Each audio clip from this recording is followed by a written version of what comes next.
du 5e rapport du GIEC, le groupe intergouvernemental des experts sur le climat, qui a à nouveau confirmé l'ampleur des changements climatiques et leur cause principale, donc nos activités humaines, et d'autre part, donc cette espèce de phare dont on va beaucoup entendre parler en 2015, qui est la 21e conférence des Nations Unies sur le climat, dont le monde entier attend beaucoup, puisque c'est à cette conférence que les 195 pays qui sont membres donc, de la Convention doivent poser les bases d'un accord qui les contraindra tous à limiter leurs émissions de gaz à effet de serre. En tout cas, c'est l'attente. Après, est-ce qu'ils vont y parvenir?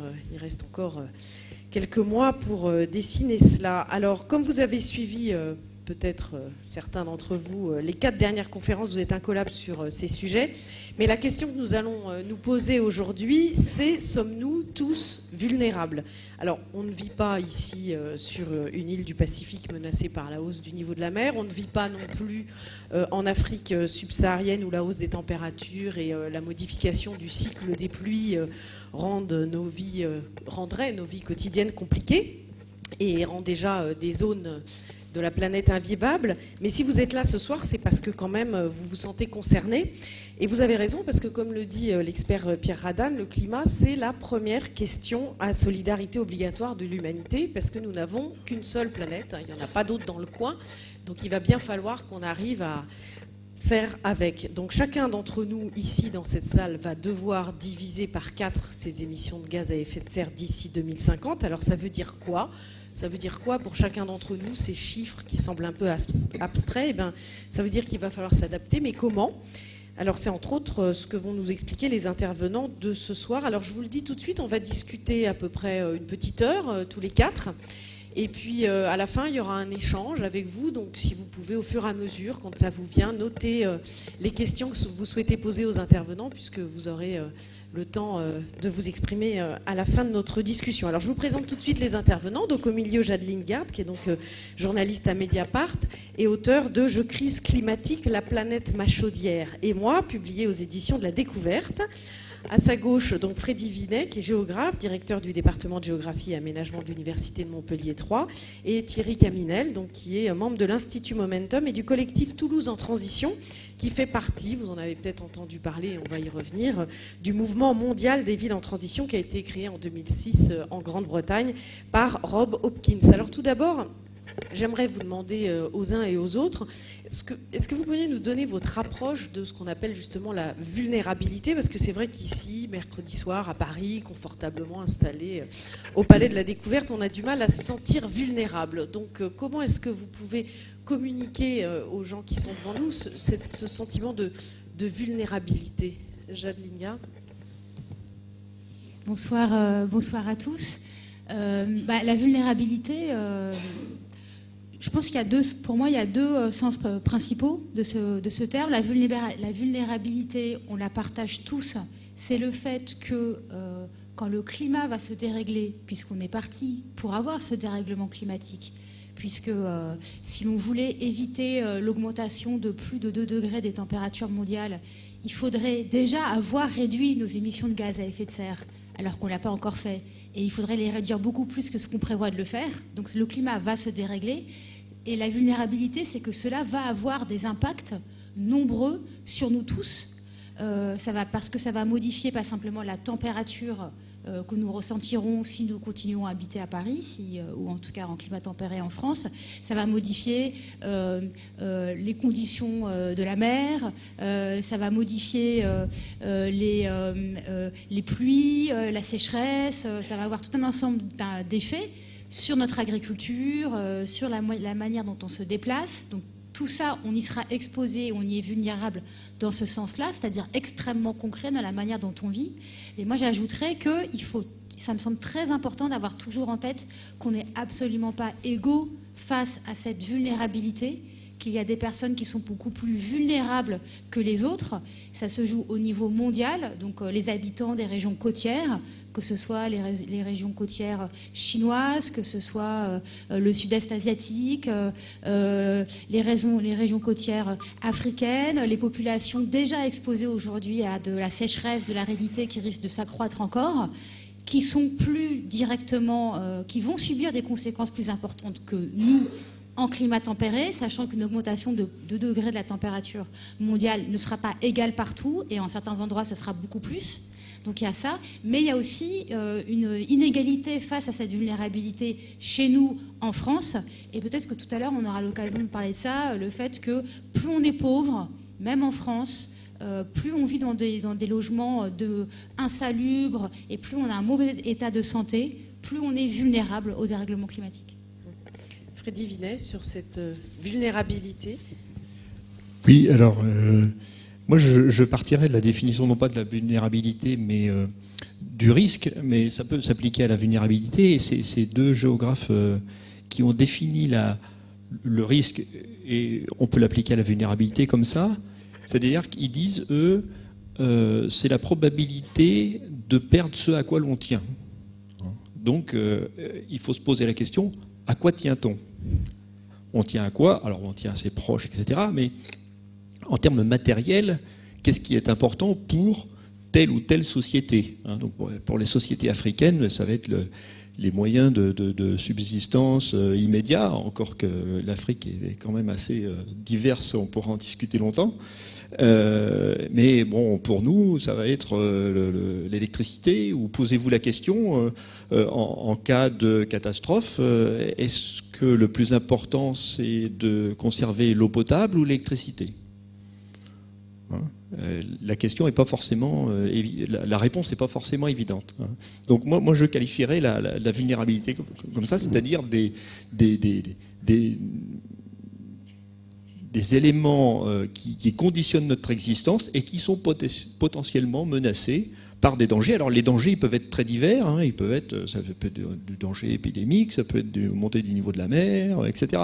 Et donc ces géographes dont j'ai emprunté la définition, ils ne se posent pas d'abord qu'est-ce qui va nous tomber dessus. Ils se posent d'abord la question qu'est-ce qui est important, qu'est-ce qui est vital pour moi, hein. Donc ils retournent un petit peu la question, quoi. Thierry Caminet. Oui, bonjour. Oui, pour moi, derrière la vulnérabilité, il y a comment on réagit, comment on rend notre système moins vulnérable, de ce qu'on appelle notre mouvement, comment on augmente la résilience du système, parce qu'on va avoir effectivement des changements au niveau climatique, des changements au niveau énergétique, aux sociétaux, ainsi de suite, plus ou moins variables. Donc il faut s'adapter, anticiper, augmenter notre résilience à des changements que l'on sait inéluctables. Comme tu l'as dit, on ne pourra pas empêcher un certain changement climatique, on ne pourra pas recréer des réserves de pétrole. Il y a beaucoup de choses sur lesquelles il va falloir réfléchir. Et donc c'est cet aspect-là de la vulnérabilité au niveau de nos actions individuelles et collectives pour augmenter la résilience de nos sociétés au niveau individuel et collectif pour s'adapter à ces changements. Alors Freddy Vinet, on a tous vu dans l'actualité le 13 mars dernier, il y a un des gros typhons qui a frappé le Vanuatu. Là, il y en a un dont on va sans doute entendre parler le week-end prochain, qui est en train de s'approcher dangereusement des Philippines. Donc ça nous semble assez loin de nous. On se dit finalement, on a de la chance, ça passe là-bas, ça passe pas ici. Mais les conséquences des changements climatiques, vous qui travaillez notamment sur les littoraux, on peut les voir déjà en France, puisqu'on dit qu'en moyenne... la hausse du niveau de la mer, je crois, a été de 19 cm au XXe siècle. Il y a des projections au moins. Au moins, oui. Et les projections d'ici la fin du siècle, c'est à peu près 60 cm. Hein, donc, bon, ça paraît faible, c'est vrai, mais 60 cm en un siècle, ça fait beaucoup. Alors, d'autant plus que le phénomène est un petit peu compliqué. Ça se combine aussi à d'autres phénomènes, et notamment ce qu'on appelle la pénurie sédimentaire. C'est-à-dire que sur le littoral, autrefois, on avait des matériaux qui arrivaient sur le littoral, du sable, des galets, etc. Et ces matériaux, ils formaient des protections. Et aujourd'hui, on fait des barrages sur les cours d'eau, on prélève du caillou dans les cours d'eau pour faire de la construction, et donc on n'a plus ces protections. Résultat, alors, une des menaces qui est confirmée, alors, dans le changement climatique, il y a des menaces dont on est à peu près sûr, et puis d'autres dont on n'est pas très très sûr. Une dont on est à peu près sûr, c'est l'augmentation du niveau de la mer. Donc là, typiquement, il faut s'y préparer. Et alors, il y a quelques années, on disait aux gens, il y a eu de l'érosion, il y a eu une tempête, évidemment. Plus le niveau, pour une tempête égale, plus le niveau de la mer est élevé, plus la mer grignote loin les dunes ou les falaises. Donc, auparavant, on travaillait sur la protection immédiate, c'est-à-dire il y a une maison qui menace de tomber, on va protéger, on va mettre du béton, etc. Puis on s'est rendu compte que le béton, ça ne règle pas tous les problèmes. Donc petit à petit, on rentre dans une phase d'adaptation et ce qu'on appelle le retrait programmé ou le retrait stratégique, c'est-à-dire qu'on va se préparer d'ici 10, 20, 30 ans, 40 ans à planifier le recul des activités humaines du trait de côte. Donc, mais on n'est pas dans la science-fiction, là, c'est ce qui se passe actuellement en Aquitaine, par exemple. Ah non, c'est pas de la science-fiction. Je sais pas, vous avez tous vu là le fameux immeuble sur la côte aquitaine, le Sillon, où il y a plus d'une centaine d'appartements qui sont menacés, et puis où la mer a gagné de 15 mètres en une tempête.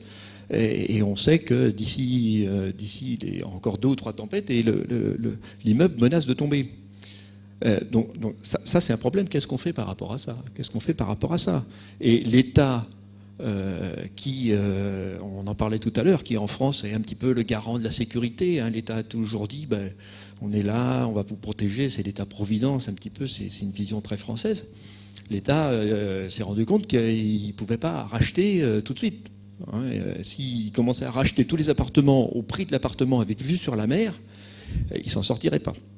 Donc on étudie des solutions de retrait stratégique. Alors c'est des solutions qui sont juridiquement très compliquées, je ne vais pas rentrer dans le détail, mais en gros, on va planifier le retrait et l'acquisition et la destruction de l'immeuble d'ici 20, 25 ans, 30 ans, en assurant que les propriétaires ont l'usufruit de l'immeuble, c'est-à-dire qu'ils peuvent en profiter encore pendant un petit moment, mais à terme, ils ne pourront pas transmettre leur bien, et le bien, ils devront le restituer à l'État pour que l'immeuble soit détruit. En gros, c'est ce type de solution. Donc là, maintenant, on est vraiment dans ce type de solution, et non pas dans mettre des enrochements. Les enrochements, ça coûte très cher. Et puis quand vous mettez des enrochements sur du sable, la côte aquitaine, c'est que du sable, il n'y a pas de rochers. Donc vous mettez des rochers sur du sable, au bout d'un moment, la mer va gratter dessous, et puis elle va complètement déstabiliser vos rochers. Donc ça ne sert à rien. Ça repousse le problème, mais ça ne sert à rien. Et c'est vrai que la région aquitaine, qui se sait vulnérable, avait fait des plans de projection en se disant, on va voir comment ça va évoluer. Et là, l'hiver dernier, ils se sont dit, en fait, on a fait un saut de 30 ans, puisque le trait de côte a reculé, je crois, d'une quinzaine de mètres, juste en un hiver. Oui, par endroit. Alors parfois, le sable se réaccumule des fois, et puis ça va reculer. Prochaine tempête de 5 ou 10 mètres. Enfin voilà, c'est pas des phénomènes non plus très linéaires. C'est aussi le problème. C'est que faire prendre conscience des effets du changement climatique, c'est pas véritablement palpable, sauf lorsqu'il y a des événements catastrophiques. C'est par à-coup. Xynthia, Xynthia, l'eau, elle monte. Et les submersions marines, il y en a déjà eu. On a fait l'historique sur Xynthia. Il y a eu à peu près 4 événements de ce type-là par siècle. Sauf la dernière, c'est en 1957. Sauf qu'en 1957, au bord de la mer, il n'y avait personne. Il y avait 3 pêcheurs, il y avait 2 ostréiculteurs, mais il n'y avait pas des retraités qui passaient une retraite paisible dans les anciens marécages de la Faute-sur-Mer. Alors, du coup, est-ce qu'on peut dire que ce sont les aléas naturels qui sont plus graves à cause des changements climatiques, mais que ça devient des catastrophes à cause d'une mauvaise gestion humaine? Mais les deux, mon capitaine. Il ne faut pas oublier, la mauvaise, les erreurs d'aménagement du territoire. Et ça, c'est évident. Mais bon, clairement, il y a les deux. On marche sur 2 jambes en termes. Alors, il y a l'humain, il y a toujours le naturel et l'humain. Alors Jalinda, vous le disiez rapidement tout à l'heure, j'aimerais qu'on approfondisse un peu ce point. Vous disiez en fait la vulnérabilité, c'est un peu l'ironie du sort, elle accroît en plus les inégalités sociales, c'est-à-dire qu'on n'est pas tous égaux face au changement climatique à l'échelle mondiale. On l'a dit, les pays du Sud et notamment plus près de l'équateur seront plus impactés, mais en France aussi ça se décline et ça se révèle de cette manière. Oui, je pense que c'est important d'avoir ça en tête parce que c'est sans doute une approche un peu inhabituelle finalement. On a jusqu'à présent plutôt l'habitude d'aborder le dérèglement climatique un peu comme vous venez de faire, de manière très précise et graphique. Et du coup, on comprend bien concrètement le recul du trait de côte, etc. Mais en fait, c'est aussi une question sociale. Profondément. Et pour ça, on a un exemple tragique qui est celui de la canicule de 2003. Vous vous souvenez, épisode caniculaire qui s'abat sur l'Europe et sur la France notamment, 15 000 morts. Donc une crise sanitaire et sociale vraiment dramatique en France.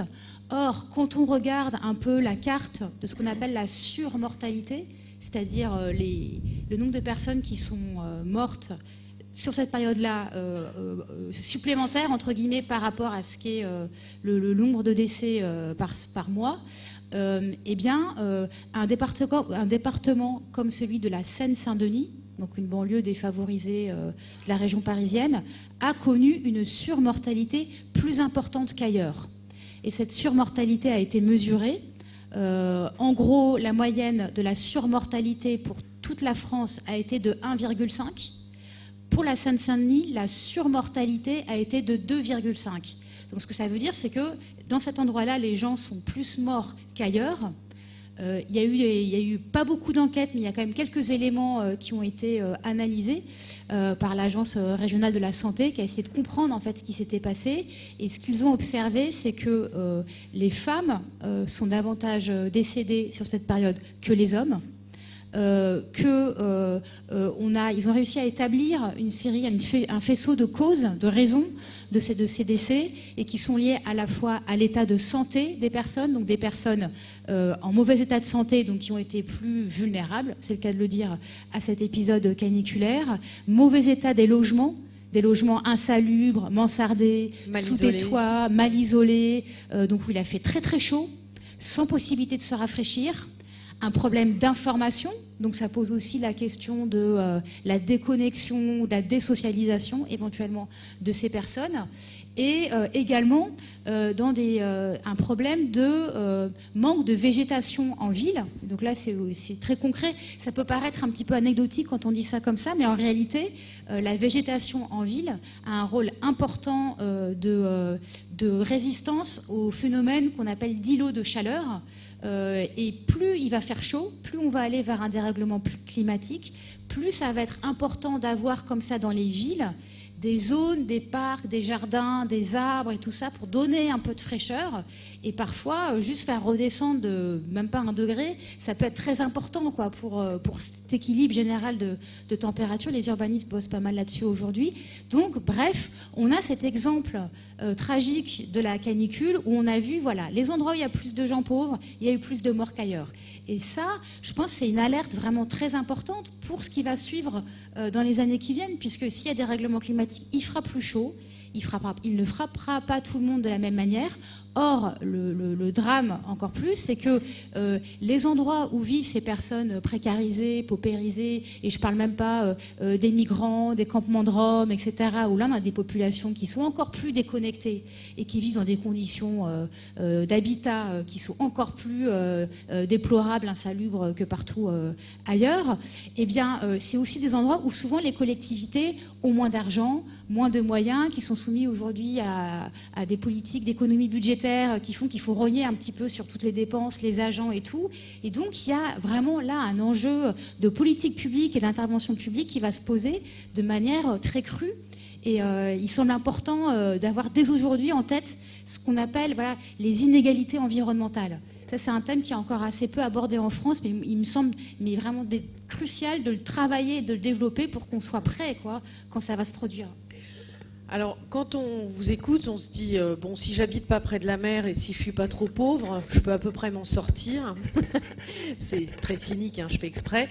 Mais alors, Thierry Caminel, l'idée de Rob Hopkins en créant les villes en transition, c'était de dire qu'il faut que les villes s'adaptent au peak oil. Alors, est-ce que vous pouvez nous expliquer ce que c'est et en quoi ça nous concerne et en quoi, justement, ça peut avoir des impacts sur notre vie au quotidien?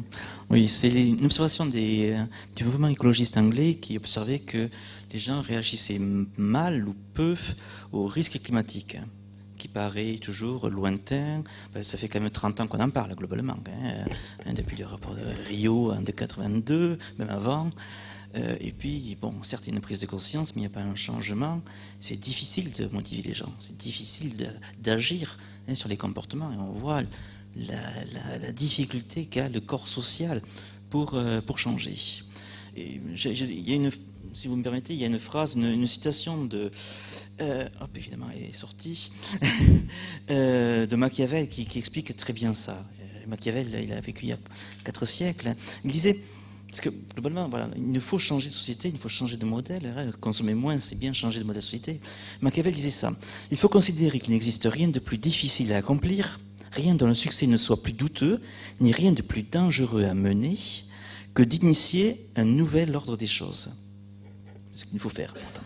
Car le réformateur a des ennemis partout parmi ceux qui profitent de l'ordre ancien. Et on profite de l'ordre ancien, de l'énergie abondante, etc. Et seulement de tièdeurs défenseurs chez tous ceux qui pourraient profiter de l'ordre nouveau. Cette tièdeur émergeant en partie de la crainte de leurs adversaires qui ont les lois en leur faveur, et en partie de l'incrédulité de l'humanité qui ne croit réellement à rien de nouveau tant qu'elle n'en a pas fait l'expérience. Donc, Machiavel a écrit ça dans Le Prince, au 5e chapitre, il y a pas mal de temps, et je crois que ça pose à peu près tous les problèmes. C'est-à-dire que réchauffement climatique, on n'a pas fait l'expérience. On ne sait pas. C'est abstrait.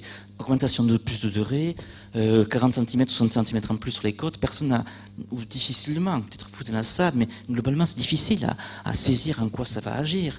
Et puis, il faut le dire, les négatos, les gens qui sont, les lobbies, les gens qui veulent nier le climat pour de bonnes ou mauvaises raisons, ont fait un excellent travail. Ils ont mis le doute. Aux États-Unis, il y a 40% des gens qui pensent seulement que le réchauffement climatique a des conséquences à une cause humaine. Donc il y a un vrai souci là-dessus. Donc face à ça, l'approche anglaise, ça veut dire il faut trouver autre chose. Il faut trouver des choses qui donnent sens, sur lesquelles les gens sont beaucoup plus sensibles. Et il y a un problème pendant du réchauffement climatique qui est le pic des ressources fossiles énergétiques, et essentiellement le pétrole, le charbon et le gaz. Puisque globalement, le réchauffement climatique, en tout cas la partie du CO2, le CO2 que l'on émet, on l'a extrait du sol au travers du pétrole, du gaz et du charbon. Donc c'est deux sujets qui sont totalement symétriques. Il y a d'autres gaz à effet de serre, il y a le méthane, etc. Mais globalement, le plus gros contributeur, c'est le CO2 et avec des sources essentiellement énergétiques ou autres. Donc la clé qu'ils ont choisie, c'est de se dire, voilà, on prend le pic de production de pétrole, le peak oil, comme étant l'angle d'attaque, l'angle sur lequel on peut convaincre plus facilement les citoyens. Parce que d'une part, c'est plus facile à appréhender.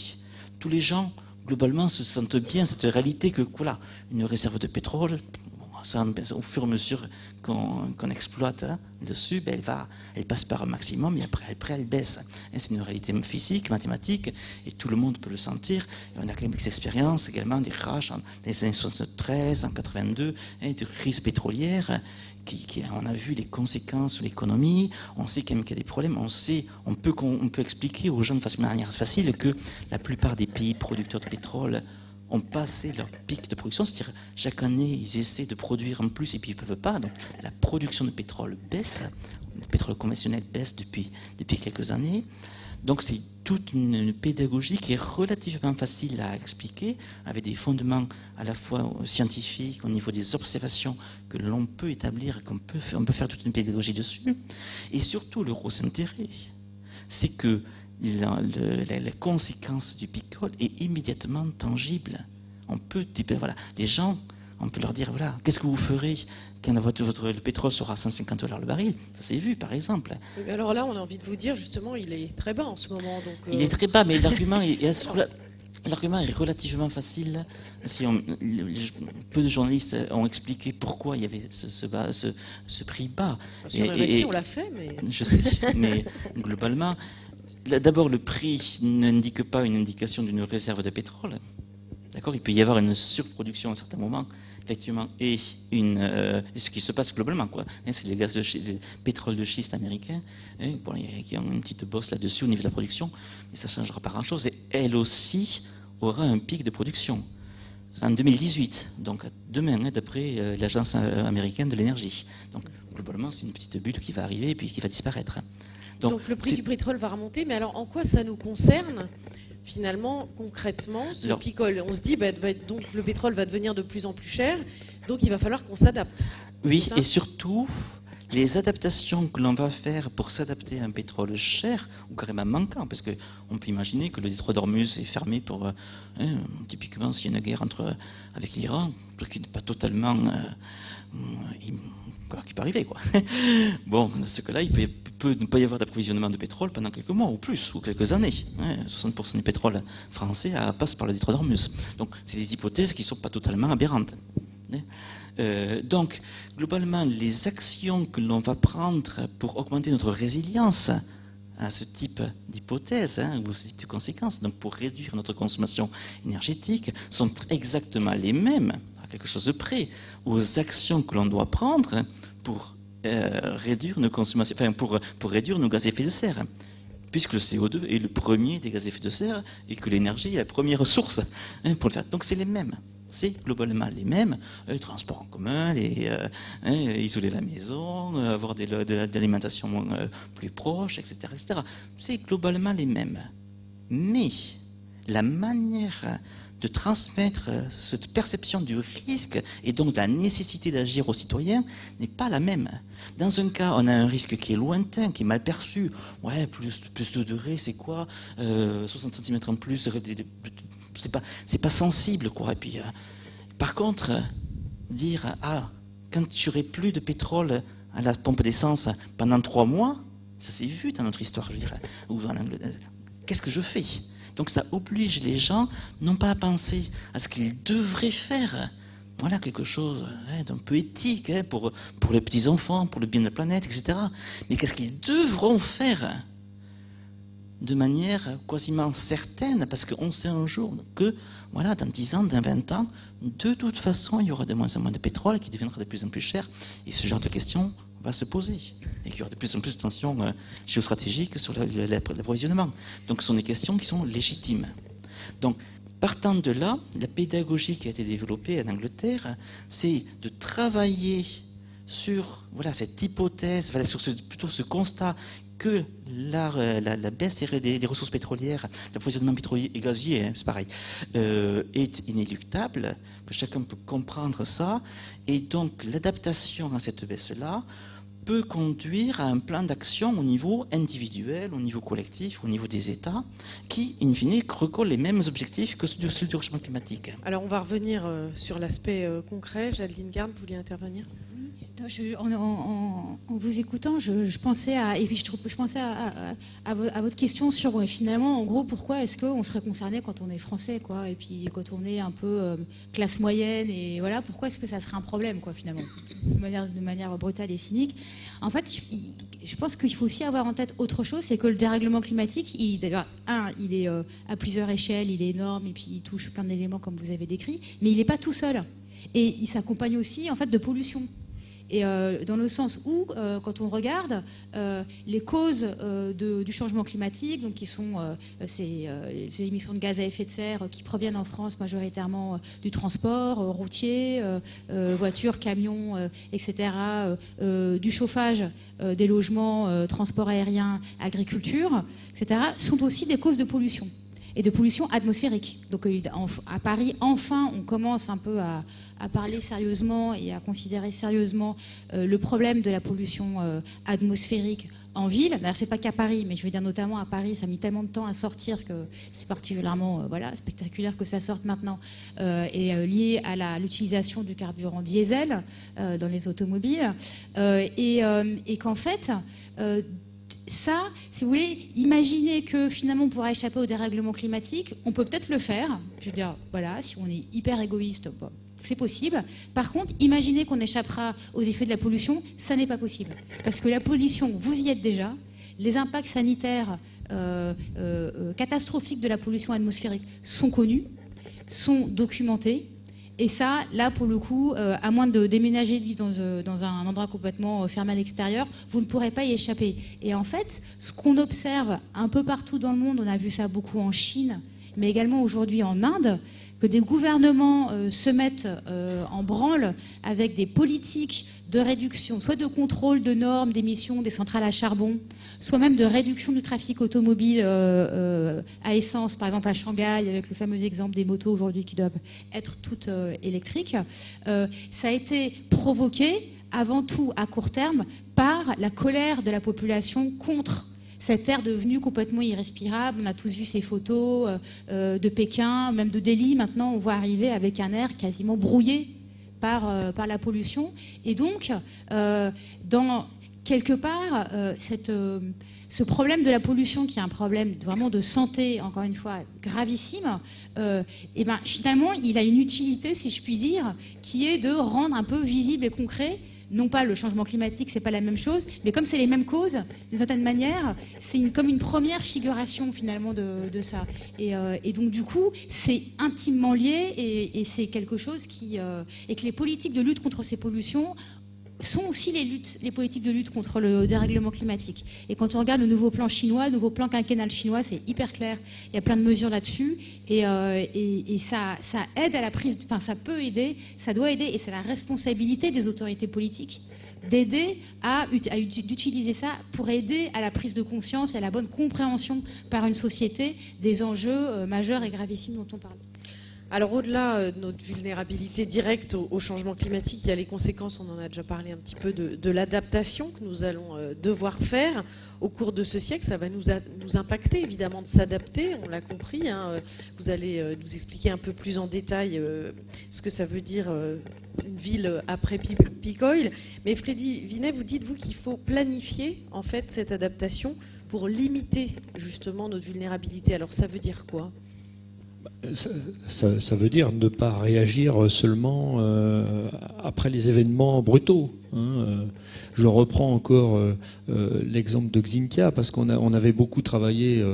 Nous, après Xintia, tout le monde a été surpris. Les experts, les services de secours, les personnes, les locaux, etc. Tout le monde a été surpris.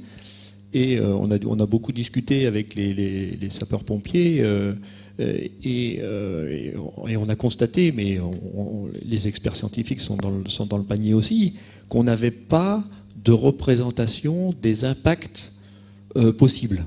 C'est-à-dire que, et c'est un peu la même chose pour le changement climatique, on a dit augmentation de 2 degrés, augmentation de 60 cm, pour le niveau de la mer. Pour Xintia, la côte atlantique, on avait vaguement quelques cartes de zones inondables avec des hauteurs d'eau, etc. Mais entre avoir quelques cartes de zones inondables, avoir des augmentations de la température en degrés, et puis voir concrètement combien ça fait, c'est-à-dire dans votre zone inondable, dans votre zone de submersion marine, combien il y a de personnes, combien de personnes vous pouvez évacuer, où est-ce que vous pouvez les évacuer, ils sont dans quel type de maison, est-ce qu'ils sont dans des habitations de plein pied, est-ce qu'il y a des étages pour se réfugier, etc. Et des fenêtres sur le toit. Et des fenêtres sur le toit pour sortir, etc. Vous voyez, entre les hauteurs d'eau et puis réellement ce qui peut se passer, ce qu'on appelle des modèles d'impact, qu'est-ce qui va se passer concrètement, on est un peu démunis. Alors, est-ce qu'on a démarré justement la planification ? Alors moi je pense à un sujet, par exemple, qui est très concret. Alors je sais pas, vous n'êtes pas encore touché en région parisienne, mais depuis 4-5 ans, dans le sud de la France, moustique tigre. Alors moustique tigre, je vous prie de croire qu'on est infesté. Surtout d'ailleurs dans les secteurs où il n'y avait pas de moustique traditionnel. C'est-à-dire que le moustique tigre est venu se nicher. Il est très, alors lui pour le coup il est très résilient, il est très efficace et il s'implante partout. Et le moustique tigre est un vecteur du chikungunya et de la dengue. Donc, inévitablement, fatalement, il y aura des épidémies de chikungunya et de dengue dans le sud de la France et puis en France ces prochaines années. Alors ça n'est pas dû uniquement au réchauffement climatique. La généralisation des transports joue aussi. Hein. Moi je tiens bien à dire qu'il y a le réchauffement climatique et puis il y a des facteurs humains. Hein. Le moustique tigre, il se répand par les autoroutes. C'est-à-dire qu'il prend la voiture. Hein. Les gens enferment le moustique dans la voiture et puis ils ouvrent 300 km après et puis le moustique, il sort. Hein.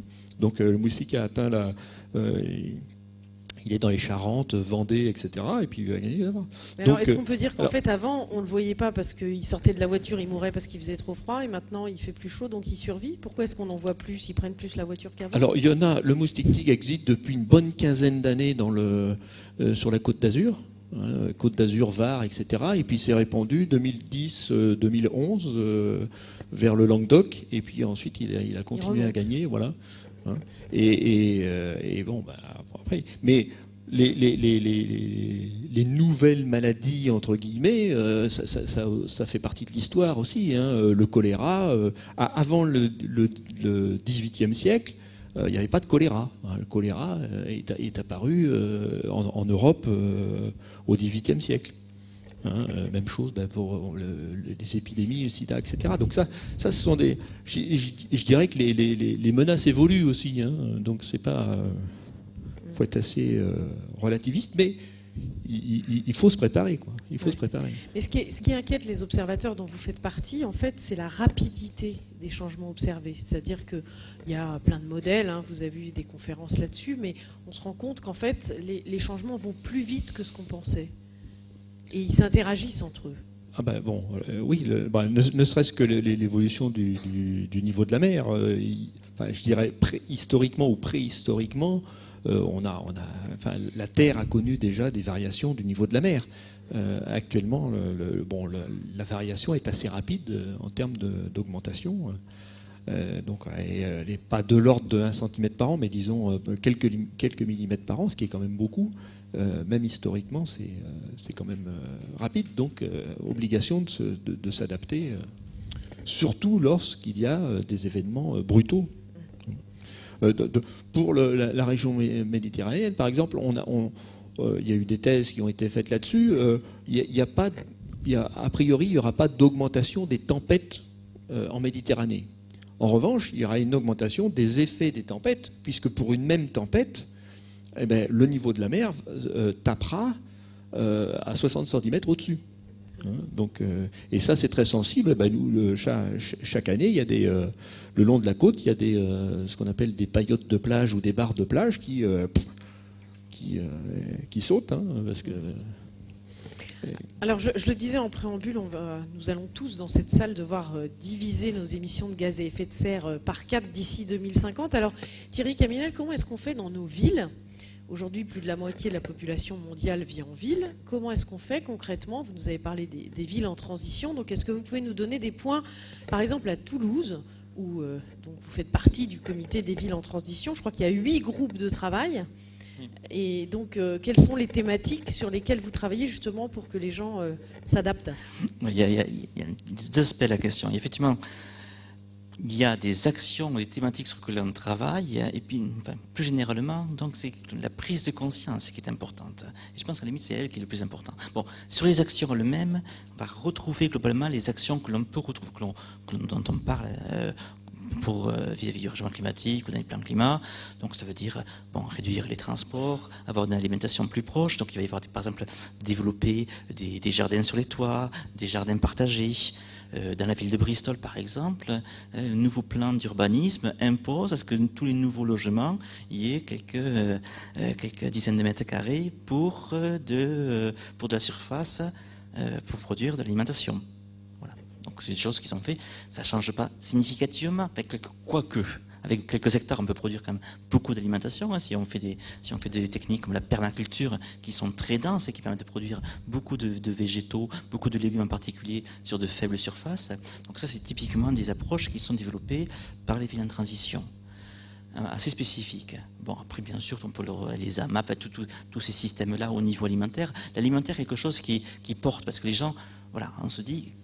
qu'est-ce qui va se passer, et encore pareil, le Bicol ou le changement climatique vont poser la question au niveau de l'alimentation, donc permettre de reposer des choses. Au niveau des transports, bien sûr. On peut se poser des questions après au niveau de la résilience, par exemple, des systèmes hospitaliers. Alors ça, c'est plus spécifique avec le Bicol, c'est-à-dire, voilà, s'il n'y a plus d'ambulances, voilà, en général, dans les villes, l'hôpital est l'endroit qui consomme le plus d'énergie, et souvent de loin. Et la consommation d'énergie d'un hôpital est considérable, énorme. Entre les flux des patients, des médecins, les flux de matières premières, depuis les plastiques des seringues jusqu'à la climatisation, la gestion des déchets, c'est absolument énorme. Donc on peut se poser la question que, voilà, si pendant il y a des périodes, si le pétrole devient très cher ou l'énergie devient manquante, voilà, qu'est-ce qui va se passer? Du coup, ça permet de se reposer la question de la place de la santé, de la place de restructure hospitalière dans nos villes, et de nos résiliences de notre société là-dessus, et du coup envisager peut-être une relocalisation des systèmes de soins avec peut-être des petits dispensaires plus proches, un autre rôle de la médecine générale, etc. etc. Est-ce qu'il y a des endroits où ça se fait? C'est fait en Angleterre. C'est typiquement alors il se trouve, on a traduit à Toulouse un plan d'action qui a été développé à Bristol. Donc Bristol est une ville qui est très proche de Toulouse au niveau du nombre d'habitants, 650 000, 700 000 habitants, et au niveau de la structure économique, pas mal d'aéronautique, etc. Donc c'est un bon exemple. Et donc Bristol, le maire de Bristol, qui n'est pas un vert écolo, et quoi que ce soit, c'est un Lib Dem, quoi, donc vraiment un centriste, a commandé à un groupe de citoyens un rapport pour étudier les conséquences du pic de production de pétrole sur Bristol, donc en suivant la méthodologie des filières de transition, donc globalement avec un premier aspect, qu'est-ce qui va se passer avec, on va dire, deux hypothèses. La première, si jamais on a une augmentation relativement lente du pic de pétrole, et puis la seconde hypothèse, c'est bon voilà, le détroit d'Ormuz qui est fermé, plus d'approvisionnement de pétrole pendant quelques mois, qu'est-ce qu'on fait? Voilà. Donc avec ces deux hypothèses un peu, on va dire, extrêmes là-dessus, et donc ils ont étudié donc au niveau de la santé, donc je vous ai donné quelques exemples, au niveau de l'alimentation, au niveau du transport, bon, c'est évident pour tout le monde, au niveau des activités économiques, donc dans chaque fois, quels sont les risques au niveau individuel et au niveau de la commune, et puis derrière, qu'est-ce que l'on peut, quels sont les plans d'action que l'on peut faire. Donc, typiquement, pour la santé, ça va être mettre des dispensaires plus proches, ça va être mettre des réserves de pétrole pour les services sanitaires, par exemple, pour les urgences. Voilà, ils ont des énarques qui ont calculé la taille qu'il fallait pour des réserves de pétrole municipales.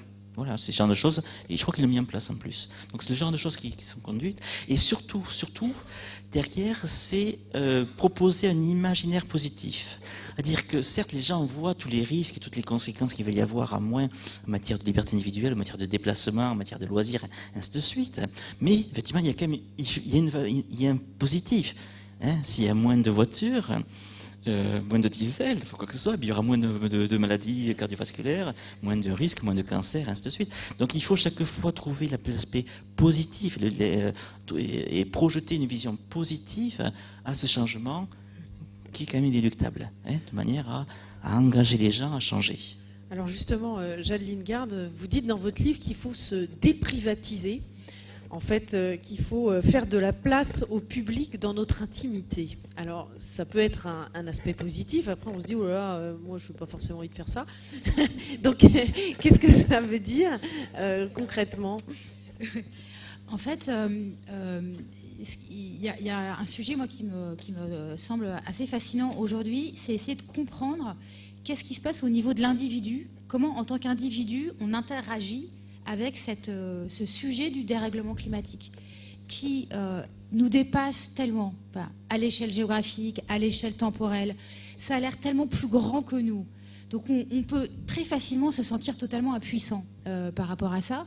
Et d'autant plus qu'il y a plein de mécanismes de déni, en fait, au niveau individuel, qu'on ressent plus ou moins en permanence, qui pour moi sont finalement un peu de deux ordres, à la fois ce qui est de l'ordre de la psychologie, ce qu'on appelle, ce qu'étudie la psychologie environnementale, c'est-à-dire toutes les manières qu'a notre cerveau de trier dans les informations et de faire qu'on va se sentir concerné ou pas, qu'on va vouloir réagir ou pas, qu'on va donner plus d'importance à d'autres sujets, je sais pas, la compétition avec son voisin, le souci de reconnaissance sociale et tout ça. Donc il y a tout ce qui est de l'ordre de la psychologie environnementale. Et puis il y a quelque chose de plus civilisationnel, pour employer un mot un peu chargé, mais je pense que c'est un peu de cet ordre-là, un peu plus presque anthropologique d'une certaine manière, qui est lié à comment on vit depuis un demi-siècle dans notre société, donc de pays riches, sous climat tempéré, le rapport qu'on a au consumérisme, qu'on a à pouvoir avoir accès à tout moment, donc toute cette culture des hypermarchés, des grands centres commerciaux qui doivent être ouverts tout le temps. Alors toute la discussion sur le travail du dimanche, elle dit aussi beaucoup de ça. Quoi, c'est voilà, on va pas quand même, voilà, on arrête de fermer les magasins, enfin tout, voilà, puis Internet quelque part accentue encore cette culture de tout disponible 24 heures sur 24. Ce truc-là, le rapport au voyage, à la mobilité, le voyage en avion, l'idée de liberté associée à la voiture, enfin tous ces trucs-là qui sont à la fois qui répondent, ces pratiques qui répondent dans certains cas à des besoins, qui ont une utilité sociale que je ne conteste pas, mais qui sont aussi beaucoup plus que ça. C'est-à-dire qu'ils ont une dimension, voilà, c'est pour ça que je parle de dimension civilisationnelle, anthropologique. Il y a un rapport à notre identité qui se construit aussi dans l'usage de ces biens et services. Il y a des chercheurs britanniques qui ont travaillé justement là-dessus sur des automobilistes qui habitaient dans une banlieue, donc en Grande-Bretagne, et en fait ils avaient calculé, et ces personnes se rendaient à leur travail tous les jours et à l'école de leurs enfants avec leur voiture, et ces chercheurs en fait ont calculé que pour pas mal d'entre eux, en réalité, ça leur coûterait moins cher, ou ils iraient plus vite en prenant les transports en commun qui existaient à proximité de là où habitaient ces personnes. Et donc ils ont proposé à ces personnes de faire l'expérience pendant X temps de plutôt prendre votre voiture, prenez le train, prenez le bus, et à la fin on fera un débriefing, on fera un bilan du truc. Et en fait, beaucoup de ces personnes ont pas du tout voulu, ont constaté qu'en effet ça pouvait être plus rapide ou moins cher, mais par contre on dit que pour autant elles se sentaient pas du tout de laisser la voiture et de passer au train, parce qu'il y avait une image sociale pour eux qui était dégradée. C'est-à-dire qu'au fond, il y avait une estime d'eux-mêmes qui passait par le fait de pouvoir se déplacer en voiture et dans un certain type de voiture. Donc là, je ne parle pas des gens les plus défavorisés, hein, on s'entend bien, mais voilà, ça fait aussi partie du problème. Et du coup, ces chercheurs ont dit qu'il y a une identité du motorisé. Qu'on peut, voilà, c'est plus fort que l'utilité, c'est quelque chose qui dépasse, qui est l'ordre de la psychologie, qui est l'ordre aussi de quelles sont les valeurs de notre société, qu'est-ce qu'on valorise comme comportement, bon, etc., etc. Et donc, face à ça, moi, il me semble que tout ce que vous avez décrit est évidemment très important. Toutes les alternatives à l'organisation d'une ville, d'un hôpital, de transport, c'est majeur. C'est comme ça qu'on fera une transition vers autre chose. Mais il me semble qu'en amont, avant que ce soit possible, il y a tous ces blocages individuels, ces résistances individuelles. Donc je ne veux pas dire que le changement doit se faire uniquement à l'échelle individuelle. Non, bien sûr que non. À l'échelle individuelle, c'est tout à fait insuffisant. Mais par contre, il me semble qu'il y a vraiment ce blocage un peu culturel fort dans nos sociétés par rapport à la transition. Et c'est pour ça que quand je dis se déprivatiser, c'est l'idée de se dire finalement, on a donc cette culture individualiste tellement forte, tellement renforcée par le consumérisme, etc., que c'est aussi là-dessus qu'il faut revenir aujourd'hui. Et donc c'est aussi la vision qu'on s'est construite de notre liberté de consommer, de se déplacer, je gagne de l'argent plus d'argent que mes grands-parents, mes arrière-grands-parents, mon niveau de vie a augmenté par rapport à ce que c'était en France dans les années 50, etc. Donc je vais avoir une grosse maison, et puis je vais avoir 2 voitures, etc. Ce truc-là qui est devenu tellement pour nous consubstantiel de liberté, et bien en fait il faut c'est pas une liberté en fait, c'est une fausse liberté. Donc repenser une liberté autrement, et donc en se sortant de sa seule sphère individuelle. Alors c'est vrai que c'est une fausse liberté, mais en même temps on nous a, mis dans le bocal, parce qu'en fait on a été déresponsabilisé avec cette surconsommation. On le voit très bien par exemple quand le gouvernement a essayé de faire un débat à l'échelle de la France sur la transition énergétique. Ça n'a absolument pas marché, parce que ça fait 50 ans qu'on nous dit surtout ne vous posez pas la question de ce qu'il y a derrière le bouton sur lequel vous appuyez quand vous voulez de la lumière chez vous, parce que c'est du nucléaire et ça serait bien de ne pas aller trop chercher quand même pour comprendre comment ça marche. Je parle juste de ça par rapport à l'énergie, mais c'est vrai aussi pour l'alimentation. Aller dans le supermarché, pousser votre caddie et lire les étiquettes, c'est écrit en tout petit, passer un certain âge, ça devient impossible. Donc tout est fait aussi pour qu'on soit déresponsabilisé. Donc c'est assez difficile de savoir du coup quelle est la part de ce que l'on peut faire en tant qu'individu et quelle est la part de ce que l'on peut attendre ce qu'on appellerait globalement le système. Et c'est pour ça que, quelque part, ça rend optimiste, dans le sens où on voit bien que la discussion à avoir aujourd'hui, pour aller vers la transition énergétique ou écologique, n'est pas simplement une discussion technicienne sur comment on fait pour qu'un hôpital dépense moins d'énergie. C'est un vrai débat de société, et c'est y compris aller vers un modèle, enfin c'est un peu se désaliéner, quoi. C'est-à-dire quand on dit, c'est vrai qu'on a été déresponsabilisé beaucoup, et ça c'est lié à la civilisation technologique, à la culture technologique et à sa complexité, et à la fois à ses pouvoirs extraordinaires et tout ce que cette énergie disponible, si peu chère, a permis comme développement. C'est extraordinaire historiquement ce dont on a pu bénéficier, et en même temps on voit bien comment ça nous a enfermés dans quelque chose qui aujourd'hui peut provoquer des catastrophes. Et donc l'idée de revenir là-dessus, de reprendre de l'autonomie, c'est hyper positif aussi comme perspective. Et donc du coup, moi il me semble qu'il y a un enjeu aussi à se dire, profitons quelque part de cette situation difficile pour diriger la discussion vers ça, se déprivatiser, repenser des solidarités intergénérationnelles, des solidarités interclasses sociales, vu ce qu'on disait au départ sur les inégalités environnementales, repenser... moi, par exemple, je pense souvent à l'exemple de ce qu'ont été les mouvements féministes, quand on regarde au XXe siècle, et qui ont réussi à penser à la fois la demande de droits politiques, donc le droit de vote des femmes, le droit à faire de la politique, à la fois les droits sociaux, l'accès à la contraception, le droit à l'avortement, à l'IVG, etc. Mais aussi, qui a dit, c'est aussi comment ça se passe à la maison. C'est-à-dire le partage des tâches, qui s'occupe des enfants, qui va les chercher à l'école, qui se préoccupe quand l'enfant est malade, etc.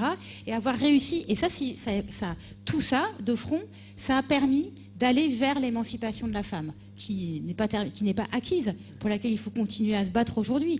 Mais il me semble qu'on peut imaginer ce type-là, enfin pour moi c'est un peu cet enjeu-là aujourd'hui d'émancipation aussi, dans ce sens-là. Et si on le regarde de ce côté-là, du coup, c'est pas simplement un débat sur on va se priver, on va s'éclairer, oh là là, vous voulez nous éclairer à la bougie, enfin tout ce discours contre le malthusianisme, quoi, au fond des écolos, mais de le voir comme une perspective de libération, au fond, de reprendre du pouvoir aussi de décision sur sa propre vie. Se dire, finalement, j'ai pas que...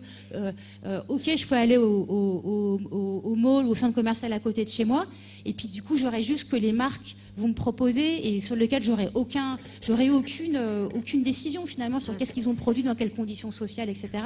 Alors que je peux avoir une alternative.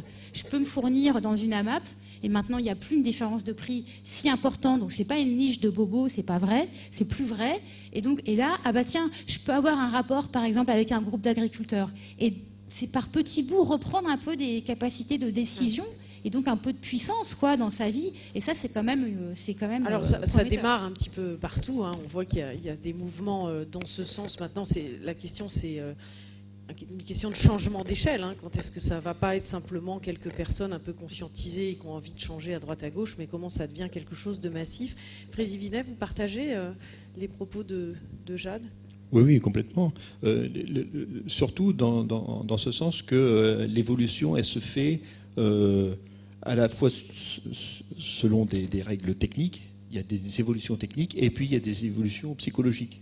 On peut pas imposer ou diriger une évolution des sociétés uniquement sur les aspects techniques. Je prendrai un exemple. On a construit, alors pour ne pas la nommer, c'est à Montpellier. À Montpellier, on a construit une belle usine de méthanisation. Une belle usine de méthanisation, c'est bien, on va produire du gaz, etc. Sauf qu'on a construit l'usine sans penser au système de collecte derrière. Et le système de collecte des ordures, alors on l'a fait après en bricolant, mais là c'est bien une question de comportement. Donc si on n'a pas les comportements, on peut faire des beaux outils techniques, on peut faire des belles évolutions techniques, ça ne marche pas. Donc ça c'est indéniable. Et la deuxième chose que moi j'aimerais dire, c'est que je pense quand même que les démarches privées sur l'initiative citoyenne, elle a quand même ses limites. Parce que si vous devez aller faire vos achats, vous avez vos 3 gamins qui sont dans la voiture, etc. Et puis vous devez regarder, est-ce qu'il y a des OGM, est-ce qu'il y a de l'huile de palme, est-ce qu'il y a, etc.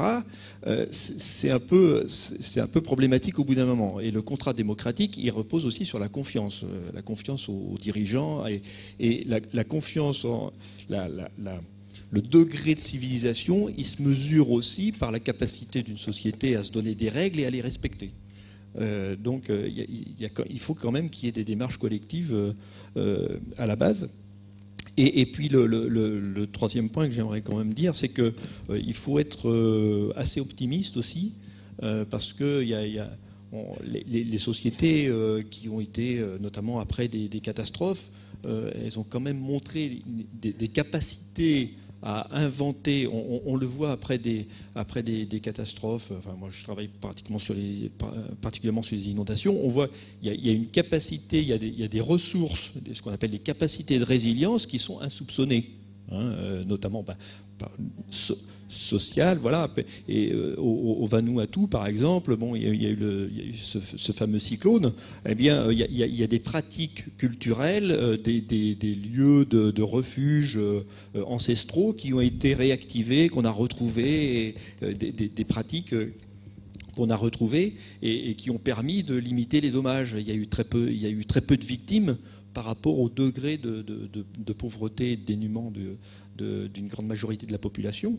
Et donc voilà, il y a des capacités quand même de résilience qui sont insoupçonnées. Et je pense qu'on est capable de trouver des ressources en cas de catastrophe aussi. Oui.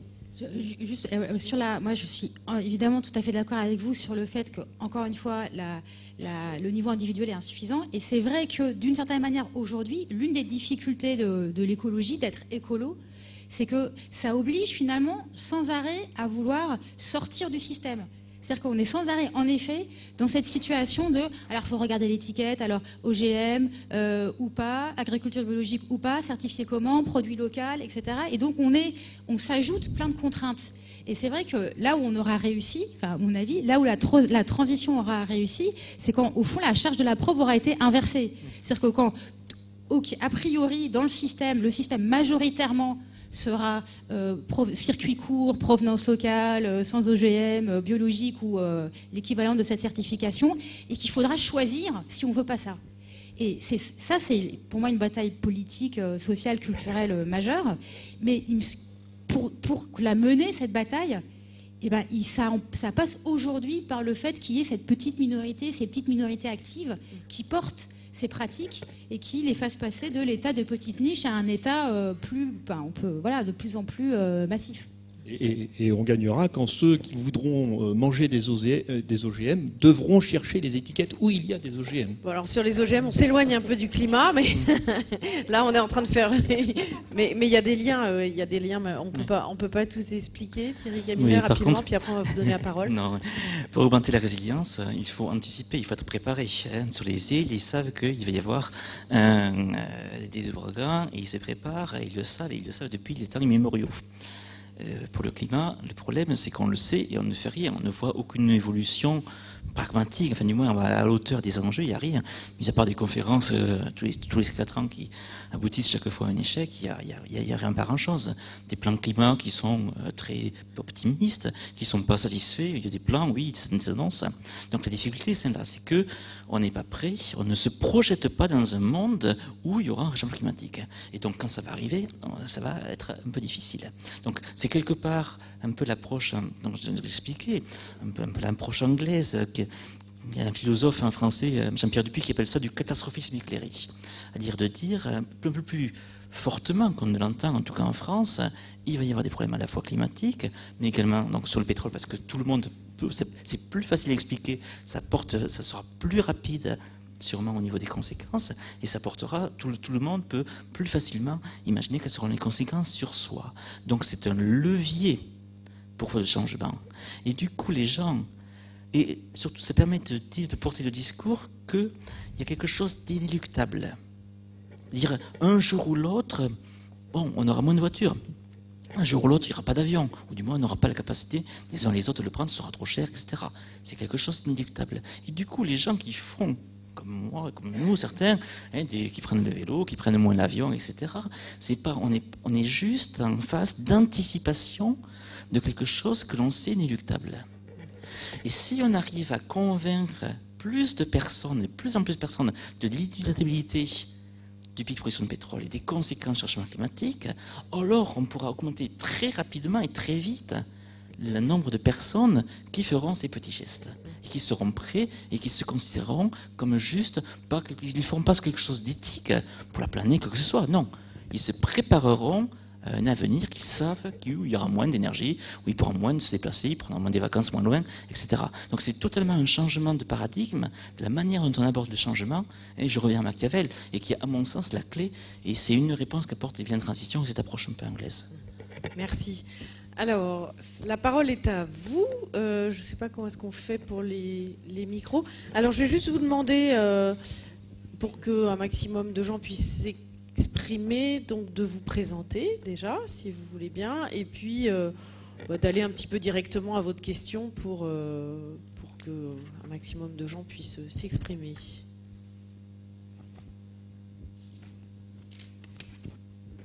Oui, alors, moi je suis ingénieur en retraite, je suis passionné par les problèmes de climat, justement. J'admire beaucoup les gens du GIEC, on se fout d'eux, pratiquement. Le GIEC a dit, quand on aura atteint 450 ppm, on ne pourra plus faire marche arrière. Alors les 450 ppm, on les atteint dans 3 ans. On est à 5% d'augmentation annuelle, on est à 400 actuellement. Donc, si vous pouvez répondre à ça. Bon, deuxième question, le TGV. Le TGV est à 4 grammes de CO2 par kilomètre passager. L'avion court courrier à 160 grammes. Alors, quand on parle de TGV, on parle de nucléaire, parce qu'il est à 4 grammes à cause du nucléaire. Nucléaire, l'hystérie collective, il faut supprimer le nucléaire. Qu'est-ce qui s'est passé au Japon? Ils étaient inondés, ce n'est pas la flotte qui manquait, elle n'était pas au bon endroit. Alors, l'EDF a entreprend maintenant, dans chaque centrale, on installe un diesel de secours qui peut fonctionner naturellement en l'absence de courant. Parce qu'au Japon, on manquait de courant. Évidemment, tout avait sauté, on ne pouvait plus reproduire le... Bon. Donc, ça coûte très cher, mais ils le font. Bon. Et puis, dernière question, j'ai assisté à une conférence, moi, il y a 3-4 ans ici. On nous a dit que la consommation des avions serait divisée par 2 à l'horizon 2050, mais que le trafic aurait doublé. Donc ils se foutaient de nos poires, c'est tout. D'accord. En fait, c'est plus des remarques que vous faites que des questions. On va peut-être en prendre plusieurs et puis on verra.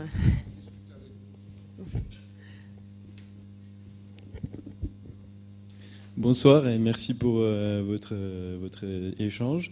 Moi, je m'appelle Timothée et je suis encore étudiant dans le secteur de l'aéronautique en particulier. Et donc, j'ai apprécié votre discours, mais il y a des choses qui me paraissent un peu étranges, notamment quand vous parlez, en fait, ce que vous dites, si j'ai bien compris, c'est qu'il faut essayer de faire peur aux gens pour qu'ils prennent conscience des dangers, et donc que ça soit au niveau... faire prendre conscience de la pollution atmosphérique, mais je ne pense pas qu'elle est qu'elle soit vraiment pire que quand tous les Parisiens chauffent au charbon. Et faire peser sur l'argument du prix du pétrole, ça me paraît aussi un peu décalé. Et je pense plutôt qu'on devrait... Enfin, pour moi, je pensais plutôt que vous alliez parler ce soir de l'éducation, parce que pour moi, ça passe par là. Et je pense que les générations qui sont déjà corrompues, on ne pourra pas les changer. Le lobbying, il existera, et c'est plutôt à ce niveau-là, pour moi, qu'il faudrait agir. Et deuxième point, c'est sur la communication. Regardez ce soir, la salle n'est pas pleine. On parle d'un enjeu qui est capital. Et la salle n'est pas pleine alors qu'on est à Paris. Il y a 2 millions d'habitants. Tout le monde en une demi-heure peut y venir. Et la salle n'est pas pleine. Et alors, moi je pense qu'on a quand même des moyens de communication très puissants. La télé, avec la télé-réalité, pour faire prendre conscience aux gens du risque du terrorisme, on y arrive bien, même très bien, même peut-être trop bien.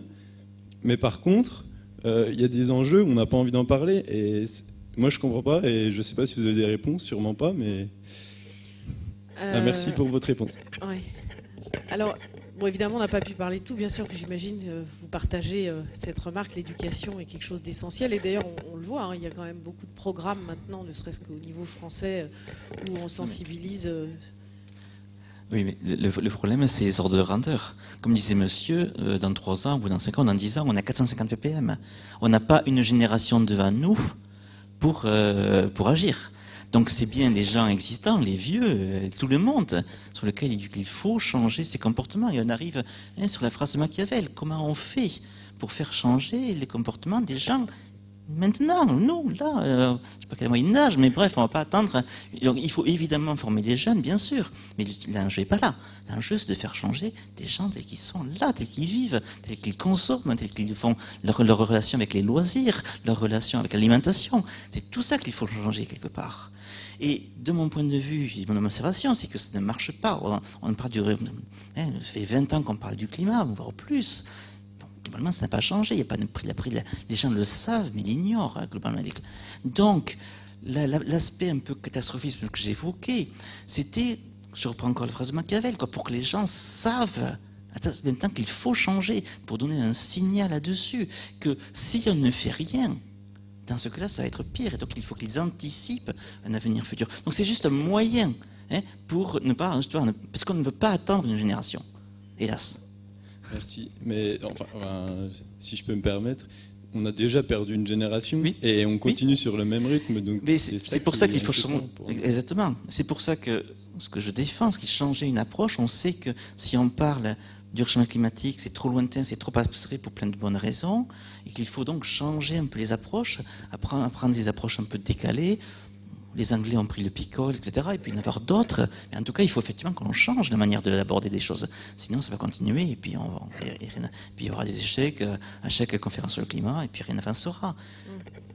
Est-ce que vous pensez que de considérer l'écologie comme un parti politique, ça peut aussi cloisonner le point de vue des Français en disant, s'il y a un parti écolo, pourquoi les autres n'y pensent pas? Et pour moi, le parti...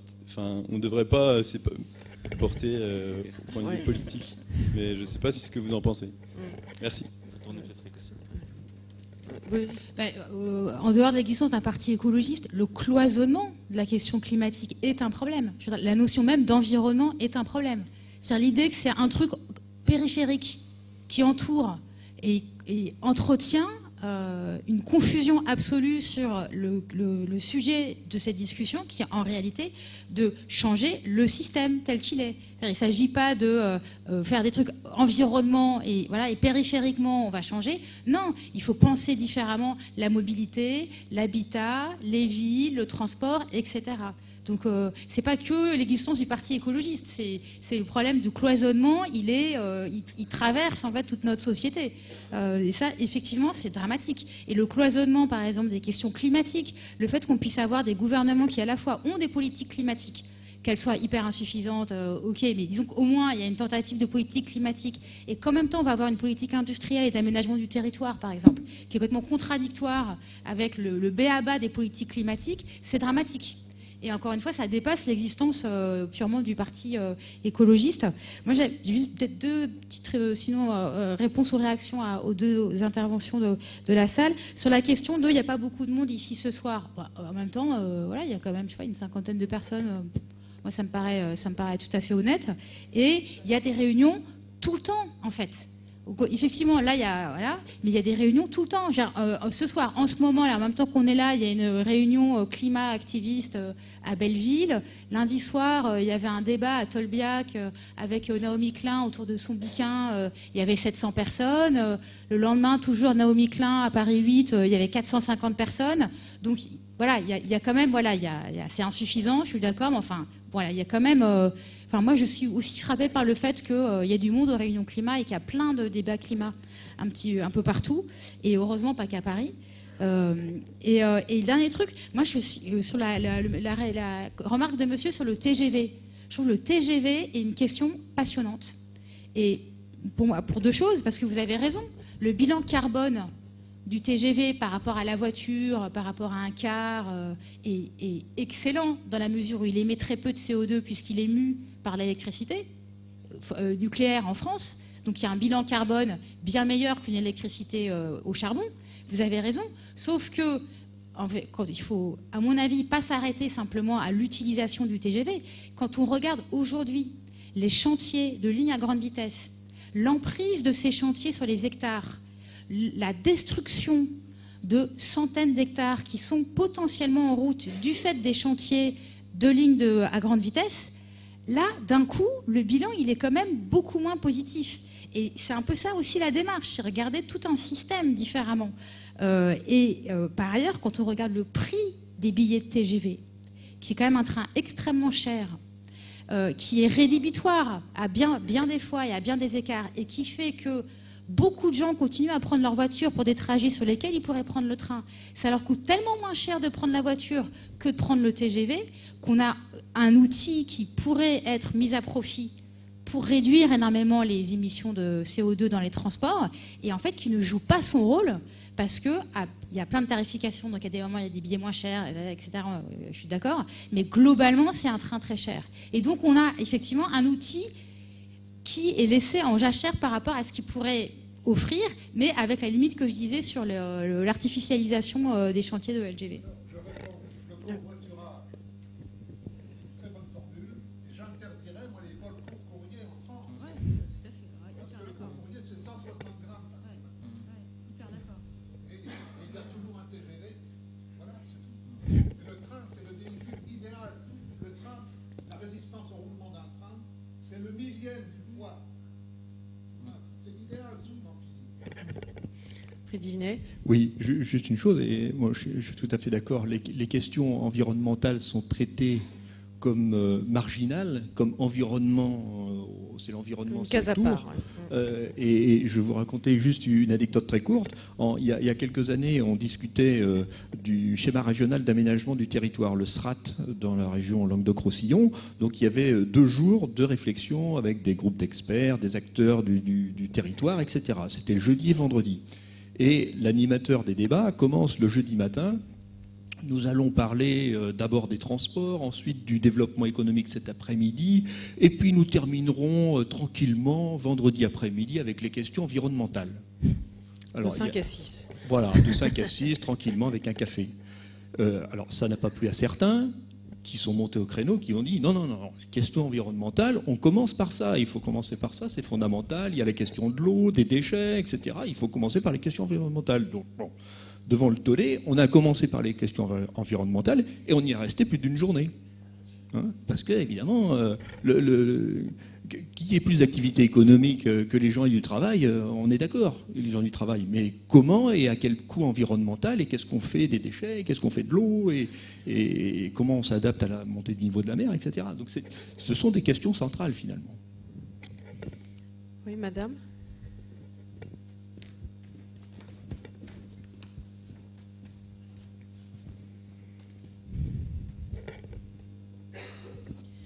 Oui, merci Universcience, parce que c'est passionnant. Merci, messieurs. Et puis, je vais dire un truc aussi. Merci aux questions, parce que moi, j'apprécie beaucoup les questions. Ça m'ouvre de nouvelles horizons. Donc, je vais en poser 2. La première, qu'en est-il de la Chine?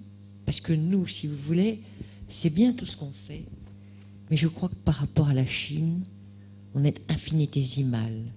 Qu'en est-il de la Chine ou même des pays émergents, l'Inde, etc. Parce que je n'ai pas d'idée. La deuxième, monsieur à gauche, la semaine dernière, je suis allée à une conférence ici même, où il y avait un monsieur passionnant, et lui, il disait, les sciences doivent beaucoup apprendre en regardant la nature. Et il a beaucoup insisté sur une nouvelle énergie, je n'ai pas bien compris, peut-être que vous la connaissez mieux.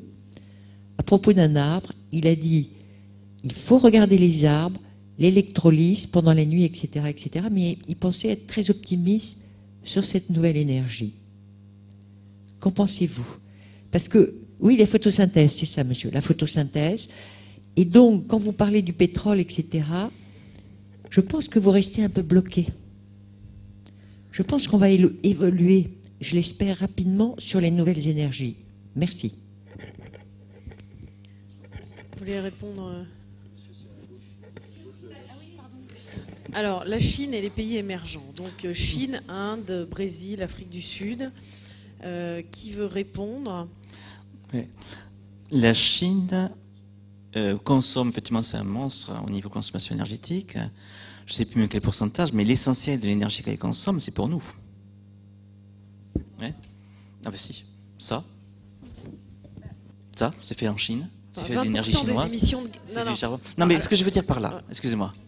Non, mais actuellement, donc, on peut penser que s'il y a des relocalisations des choses, si on a une autre relation à la société de consommation, dans ce cas-là, les émissions de la Chine vont baisser. C'est le premier élément de réponse. Et le second, c'est que la Chine fait relativement d'efforts, essentiellement pour les questions de pollution d'ailleurs, avec du charbon, pour décarboner son économie. C'est très récent. Depuis 2 ans, on a eu une baisse significative. Oui, deuxième plan, voilà. Mais depuis 2 ans, il y a eu une baisse significative du nombre de centrales au charbon. Il reste considérablement. C'est pas. Et puis le développement des ENR, du nucléaire, ainsi de suite. C'est un pays autoritaire, donc avec quand même pas mal de possibilités d'agir de manière un peu ferme sur les comportements. Donc la Chine, il y a quand même des moyens pour que ça s'arrange. L'Inde est un peu plus différent. Moi, je suis un peu plus inquiet en ce qui me concerne sur l'évolution de l'Inde. Oui, mais après il y a mais ça ne doit pas empêcher d'agir. C'est-à-dire, typiquement, au niveau du réchauffement climatique, je suis d'accord, si la Chine, si l'Inde, etc., continuent leurs émissions, on va passer les 450 ppm et puis aller au-delà. Là, il n'y a pas grand-chose à faire. Par contre, si on augmente, c'est comme si on réduit nos consommations énergétiques en matière de pétrole, de charbon, tout de même, on va quand même augmenter notre résilience aux problèmes pétroliers, aux problèmes énergétiques. Et ça, quand même, quel que soit ce que fait la Chine, quoi. Donc c'est quand même une bonne chose. Pour répondre aux énergies nouvelles, enfin voilà, là en général il faut regarder les ordres de grandeur. On peut dire telle énergie. Moi, ça fait 30 ans que je regarde les énergies. Vous aussi, sans doute. Bon, tous les 2 ans, tous les 3 ans, il y a de nouveaux espoirs. Il y a 3 ans, on parlait des micro-algues. Enfin, très régulièrement là-dessus. Et puis là-dessus, on voit que ça, c'est pas si facile. Et il faut mettre des chiffres en face. Quel est le taux de production?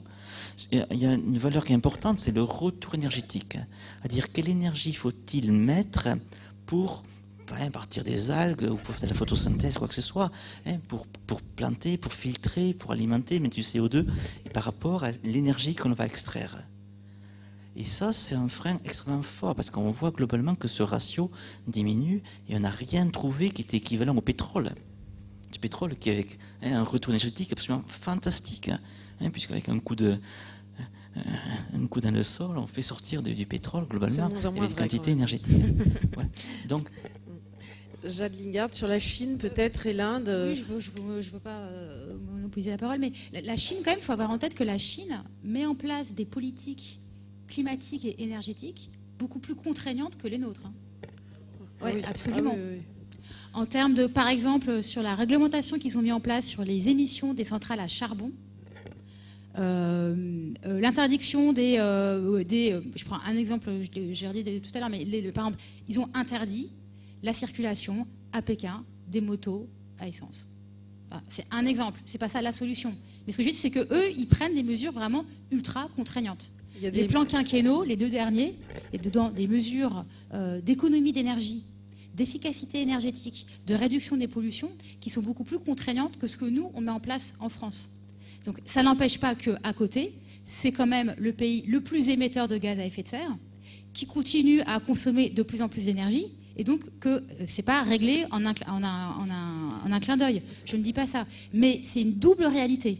Donc c'est un paysage complexe, plus complexe que notre système à bien des égards, mais qui est un laboratoire aujourd'hui, par exemple, d'installation d'énergie renouvelable. Par exemple, la Chine aujourd'hui construit des réacteurs nucléaires, mais installe en mégawatts installés beaucoup plus d'éolien et de photovoltaïque que de nucléaire. C'est un pays qui est un véritable laboratoire de cette transition énergétique et des politiques de lutte contre la pollution, tout en restant un pays extrêmement pollueur et responsable du dérèglement climatique. Vous voyez, il y a vraiment les deux trucs. Il ne faut pas avoir une sorte de lecture trop tranchée. Oui, et puis il faut quand même rappeler quelque chose, c'est que par tête, par habitant, un Chinois émet beaucoup moins que nous. C'est-à-dire que si les Chinois sont très émetteurs, c'est parce qu'ils sont très nombreux. Et donc ça, c'est quand même... Alors certes, ils aspirent aussi à un mode de développement qui est l'équivalent du nôtre, ce qui est loin d'être le cas de toucher toute la Chine aujourd'hui. Mais il y a en effet des plans quinquennaux très contraignants. Et il y a beaucoup d'exode rural en Chine. Et il y a des villes qui sont en train de sortir de terre en Chine, qui sont des villes absolument... en effet, des laboratoires absolument extraordinaires en termes de résilience énergétique, d'efficacité énergétique, de transport, d'espèces de tours qui sont des villes verticales, etc. Enfin, c'est fascinant. Ils font énormément de choses sous la contrainte parce que la Chine fait partie des pays qui sont très impactés déjà par les changements climatiques. Ils ont des problèmes d'eau, ils ont des problèmes de désertification. Donc, en fait, la grande différence dans les pays émergents, c'est les pays qui sont impactés et ceux qui ne le sont pas. Et l'Inde vient d'annoncer, là, il y a un mois ou deux, un grand plan de développement des énergies renouvelables, parce que la Chine et l'Inde sont des gros pays émetteurs, parce qu'il y a beaucoup de monde à l'intérieur. Il y a une industrie qui se développe rapidement. Mais ils ont des contraintes climatiques et de pollution qui sont extrêmement fortes. Donc ils ne vont pas forcément faire de transition écologique pour nous faire plaisir, parce qu'ils l'ont quand même un petit peu là, le fait que sur les 400 ppm, la part de la Chine n'est pas très importante, ou de l'Inde non plus, c'est quand même nous qui avons tout mangé, enfin nous, je parle des pays industrialisés, mais ils vont le faire sous la contrainte des conséquences des changements climatiques chez eux, des conséquences des pollutions, etc. Donc les pays émergents sont vraiment actifs sur ces enjeux. Et d'ailleurs, c'est un des grands espoirs pour la conférence de Paris, c'est que par rapport à 2009, où ils étaient vent debout, ils sont beaucoup plus ouverts aujourd'hui à la négociation qu'il y a 5 ans. 6 ans.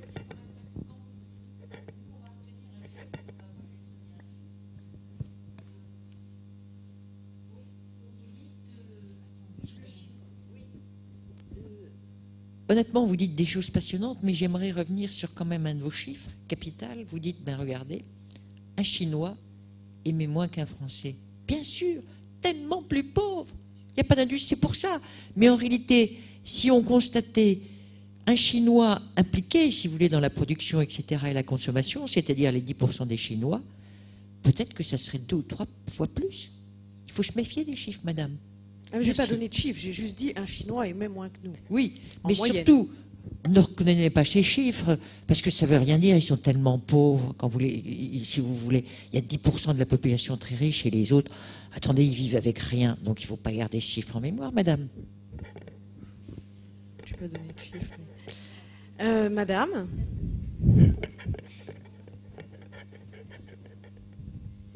Merci. Vous parlez beaucoup de changement de système, de changement de comportement, etc. Je pense que le système occidental, ou est-ce que c'est bien généralisé par exemple en Afrique, est-ce qu'il y a un changement de système à faire? Il y a le problème des traditions. Est-ce que c'est toujours valable, les traditions, etc. Et qui va faire, qui va être à l'origine de ce changement? Ça doit passer par l'éducation, la médiatisation. À la télévision, on n'entend pas beaucoup ceci, n'est-ce pas? Si ce n'est le catastrophisme seulement exacerbé de ce changement climatique, certainement c'est catastrophique. Mais comme on ne nous propose rien, Est-ce que ça doit être individuel? Est-ce que ça doit être politique? Est-ce que ce soit uniquement par la société civile? Et de quels moyens possèdent les sociétés civiles pour justement ce programme d'éducation? Et je crois que ça urge. Merci. Vous voulez répondre? Oui. C'est une question difficile. Je vais donner un petit exemple. En Angleterre, il y a eu 30 parlementaires qui ont voté pour un système de rationnement de l'énergie. Ils ont fait un rapport, ça s'appelle les TEC, Total Energy Quota, les quotas énergétiques négociables. Ils ont fait un rapport, ils l'ont publié. Ça fait la première page des journaux anglais, du Times, de New York. Enfin voilà. Ça fait. Donc, il y a des sociétés démocratiques comme les nôtres, où des représentants des élus sont capables d'imaginer un monde dans lequel on devra implémenter un système de rationnement de l'énergie.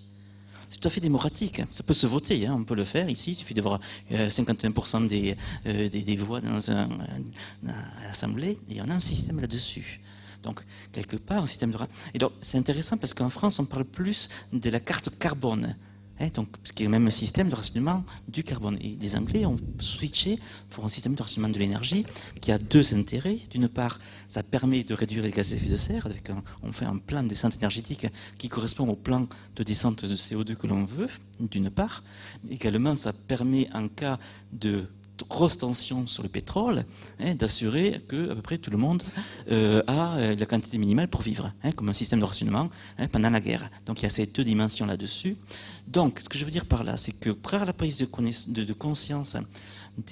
conséquences du pic du changement climatique, une société démocratique peut mettre en place, même, il n'y a eu que 30 députés, mais c'est pas mal, mais peut mettre en place des systèmes de rationnement partagés, distribués, tout le monde est obligé de rentrer là-dedans. Ça peut être une décision et qui va effectivement conduire à de fortes réductions des consommations énergétiques. Donc voilà, donc ça peut se faire à ce niveau-là. Et au niveau du lien entre le global et le local, il y a aussi une réponse, c'est-à-dire avec des systèmes de rationnement comme ça, globalement, on laisse les individus, les groupes, les villes, les sociétés, le moyen de trouver la solution. On donne un objectif, vous devez consommer moins, X années, parce que le système de rationnement. Mais en laissant quand même une très grande liberté aux individus de trouver la réponse pour satisfaire ces besoins-là. Et ensuite, c'est un système qui est plutôt bottom-up, c'est-à-dire on part de la base et c'est les citoyens ou les groupes, les communes, les quartiers, ainsi de suite, qui vont remonter au niveau supérieur les besoins, d'accord, les actions à faire, les actions plus collectives, pour satisfaire leur objectif. Mettre une piste cyclable, un parking pour la map, etc. etc. Oui. Donc, c'est des choses qui sont faisables, qui sont bien mal étudiées en Angleterre, qui sont tout à fait démocratiques et qui bien combinent un peu ces deux aspects, on va dire, étatiques vis-à-vis et aussi individuels. Oui, je voudrais, s'il vous plaît, voilà, ici. Oui, je suis adhérente et bénévole dans un certain nombre d'associations environnementales, que je ne nommerai pas, mais c'est pas grave. Je suis étonné que vous disiez aux gens que c'est à eux de faire changer les choses. Moi, on ne m'a pas dit qu'il fallait que je regarde s'il y avait de l'huile de palme, qu'il fallait que je regarde si c'était bio, si c'était fabriqué en Chine ou je ne sais pas où. C'est moi-même qui ai décidé de supprimer un certain nombre de choses. C'est moi-même qui ai décidé de supprimer la superconsommation dans laquelle cette société nous implique et nous condamne. C'est moi qui ai demandé je fais partie d'un CLDD, enfin j'ai fait partie d'un CLDD, c'est moi qui ai demandé que l'on fasse en sorte que l'on sorte de cette espèce de conditionnement consommer. Et quand je vois cette personne devant moi qui demande « mais qu'est-ce qu'il faut faire ?» Mais madame, vous avez des élus, mobilisez-vous, faites partie de toutes ces associations environnementales qui ne demandent que ça, d'avoir du nombre de personnes pour pouvoir faire faut avoir des actions de pression vis-à-vis de nos gouvernants. Sans ça, on n'y arrivera jamais. Quand en 2007, la Fondation Nicolas Hulot a réuni, je crois, 40 000 personnes au Trocadéro, juste avant les élections présidentielles, il y a eu un succès fou. Tout le monde s'est précipité pour signer sa charte sur l'environnement, le pacte environnement. S'il n'y avait pas eu ça, les gens ne l'auraient pas fait. Alors je vous demande, et je rejoins le jeune homme derrière, qu'il fasse ça. Mobilisez-vous. Vous avez des élus, il existe suffisamment de pétitions en ligne sur Internet, signez-les. Il faut être des milliers, pour pas dire des millions de personnes pour faire changer les choses. C'est tout. On nous dit de ne plus prendre ces voitures, d'accord, parfait, mais encore faudrait-il que l'on ait en échange les moyens de transport en commun qui suivent. Ce n'est pas le cas. À Paris, ce n'est pas le cas. Pour rentrer en banlieue, ce n'est pas le cas. C'est tout. Bon, donc, c'est QFD. Hein.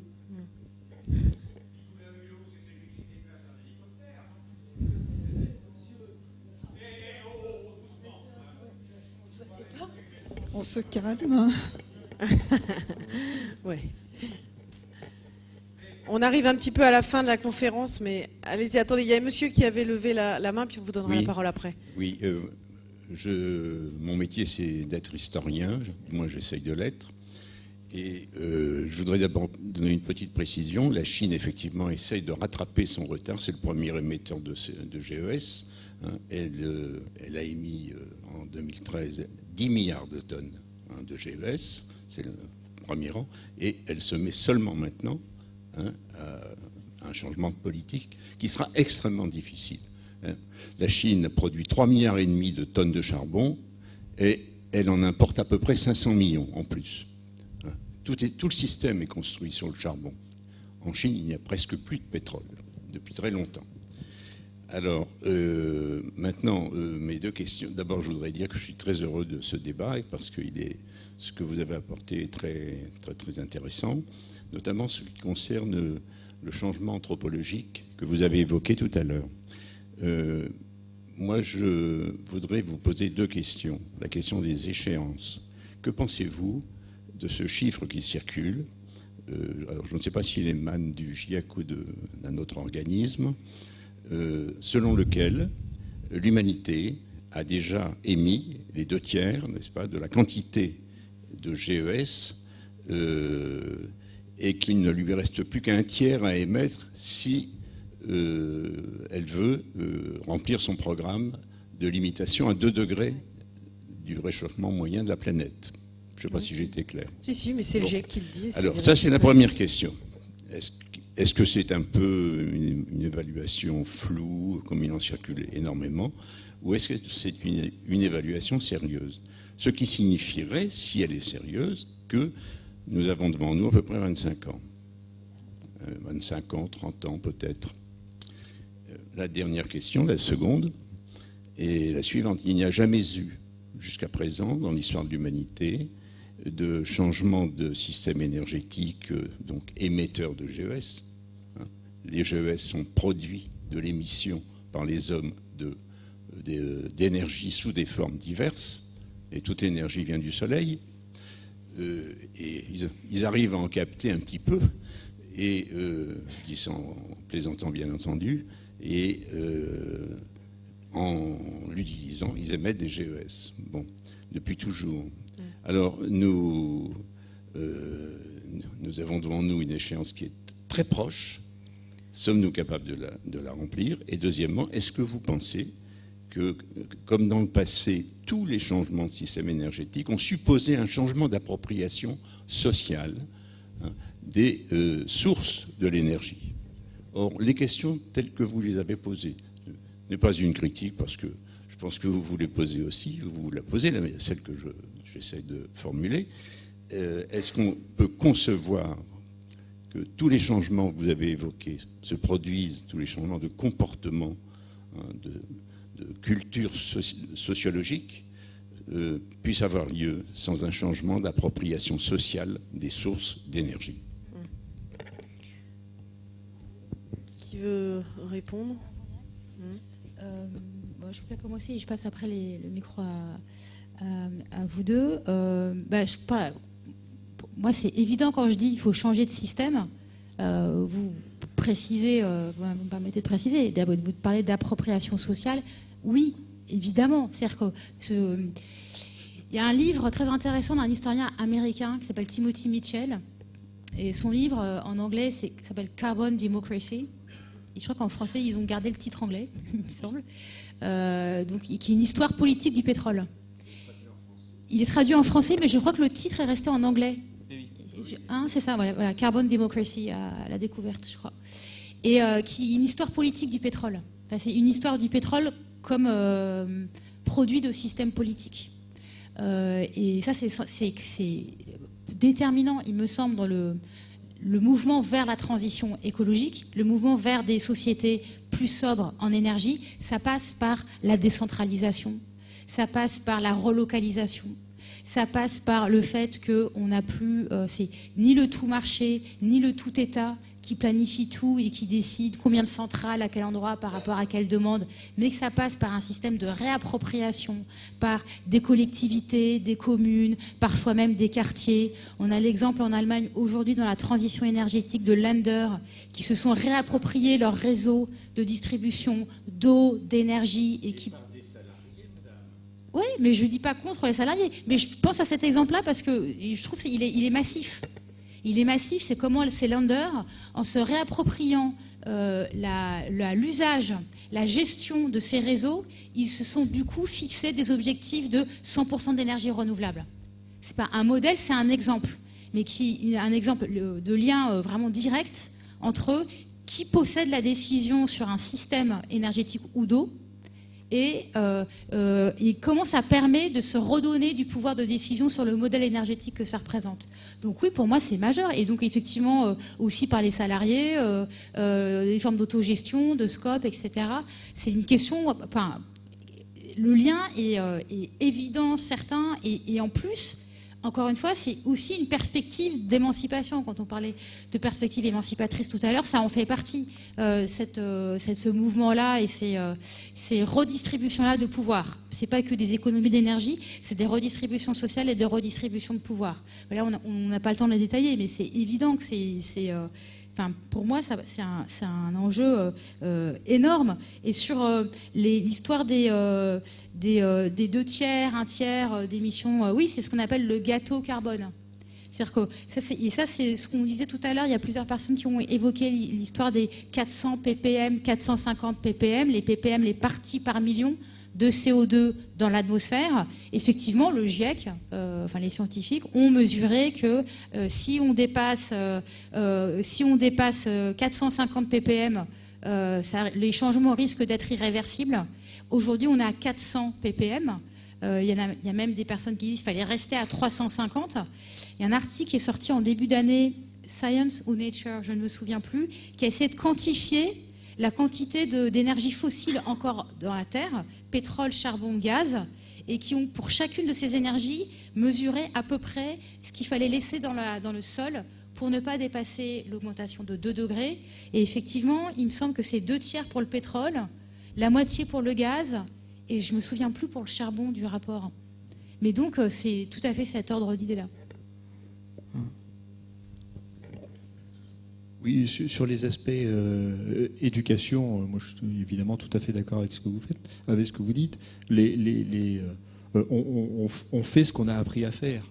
Hein, donc, de toute façon, si on apprend aux enfants actuellement à un autre modèle de consommation, etc., ça rejaillira dans l'avenir. Et d'ailleurs, quand on fait des enquêtes, sur les gestes écologiques, il y a une grande enquête qui vient de sortir, sur les gestes écologiques, on se rend compte qu'il y a beaucoup les personnes âgées, par exemple, sont beaucoup plus sensibles aux gestes écologiques que les jeunes adultes. Alors, il y a une question de mode de vie, mais il y a aussi une question que les personnes âgées ont été plus habituées à des sociétés de privation où il faut ménager, où il faut économiser, etc. Donc elles reproduisent avec un autre sens ce type de geste. Où on peut être, quand on voit les programmes d'éducation, où on peut être inquiet, c'est sur le sens qu'on donne à l'éducation. Hein, c'est très bien de dire aux enfants, ben voilà, il faut éteindre la lumière, il faut trier les déchets, il faut éviter de laisser le robinet, etc. Mais pourquoi faire ? Pourquoi faire ? Et je pense que le danger, c'est de ne pas associer ces gestes à un sens, à une signification, à quoi ça sert, pourquoi on fait ça. Et souvent, dans les programmes qu'on voit, malheureusement, c'est souvent un peu le cas. On dit ben voilà, il faut que tu fasses ça. Et les enfants ils disent mais pourquoi il faut faire ça ? Pourquoi je dois faire ça ? Donc, là, on est typiquement sur un projet de société, mais qui doit être porté par... qui doit être affiché socialement et porté politiquement. C'est pas toujours évident. Une dernière remarque peut-être, parce que je pense qu'il va falloir qu'on ferme la salle. Non ? C'est bon ? Tout le monde s'est exprimé. Ben, merci à tous et bonne soirée. Merci.